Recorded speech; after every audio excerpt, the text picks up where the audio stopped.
Doctor ইউনূসকে এত তাড়াতাড়ি সরাবো না। আমার পলিটিক্স খুব কঠিন, কাঁটা দিয়ে কাঁটা তুলি। যেহেতু শেখ হাসিনা স্বৈরাচারী হয়ে গেছিল, লুটপাট করেছে, চুরিদারি করেছে, করেছে, তাই ডক্টর ইউনূসকে আনা হয়েছে। ডক্টর ইউনূসকে দিয়ে কিছু রিফর্ম করে, সংস্কার করে তারপর ৫ বছর পর নির্বাচন দেওয়া হবে। এর আগে কোনো নির্বাচন নাই। নির্বাচনের গোষ্ঠী কী নাই? বাংলাদেশের রাজনীতিবিদরা সব টাউট, বাটপার, মিথ্যুক, ধোঁকাবাজ, ঘুষখোর, সুদখোর, চাঁদাবাজ। কাজেই এদের হাতে ক্ষমতা রাষ্ট্র দেওয়া যাবে না। আমি ডক্টর ইউনূসকে বলেছি, আপনি ৫ বছর চালান। আপনি রাজাকার আমি জানি, আপনি অসৎ, আপনি ধান্দাবাজ, আপনি ক্ষমতা লিপ্সু, আপনি লোভী, আপনি গরিব। তার চৌদ্দ গোষ্ঠী গরিব ছিল, তার মা পাগল ছিল, তার মা ন্যাংটা হইয়া রাস্তায় চলে যেত, বুঝছ? পাগড়ি বেড়ি ছিল, অনেক ভাই বোন ছিল, তার বাপে খাওয়াইতে পারতো না, দুলা মিয়া সদাগর।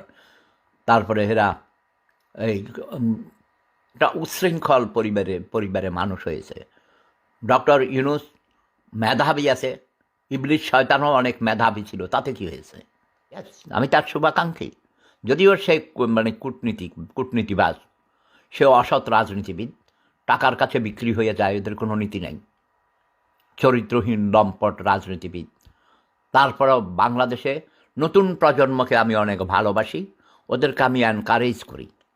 কিন্তু যাদেরকে আমি চাইছিলাম নতুন প্রজন্মের যারা নেতৃত্বে আসবে, তারা এখনও আসেনি।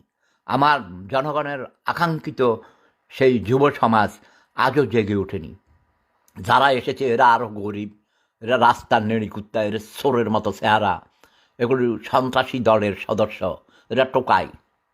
এরা হঠাৎ করে রিক্সা ভাড়া দিতে পারতো না, এখন মার্সিডিজ গাড়ি, হেলিকপ্টারে করে চলে। এরা আরও খারাপ, এদের চেহারা দেখলে চোরের মতো দেখা যায়, এদের মুখে এখনও গন্ধ যায় নাই। কিন্তু এদের মধ্যেও আরও অনেক ভালো ভালো আছে, যারা বলে যে আমরা ভুল করে ফেলেছি, ওদের নেতৃত্ব হাইজ্যাক হয়ে গেছে। ইয়াস, মূলত আম তারেক ছিল 2018 সালে কোটা বিরোধী আন্দোলনের মূল উদ্যোক্তা ছিল আম তারেক। আম তারেকরে মাইরা মুইরা নুরা নিয়ে গেছে গণ অধিকার পরিষদ। নুরা পাগলা, নুরাও টাকা খাইছে মোসাদের কাছ থেকে 4,000 বাই 4,000 কোটি, 400 কোটি না, 4,000 কোটি টাকা খাইছে। নুরা পাগলা, নুরা এই বরিশির দায়, এটা চোর, এটা দানিওয়ালা শয়তান। এর সাথে সব শিবিরের ক্যাডারের লোকজন, ওর সাথে আছে আরও কয়েকটা আছে, এর নাম বলবো না, নাম বললে ভাইরাল হয়ে যায়।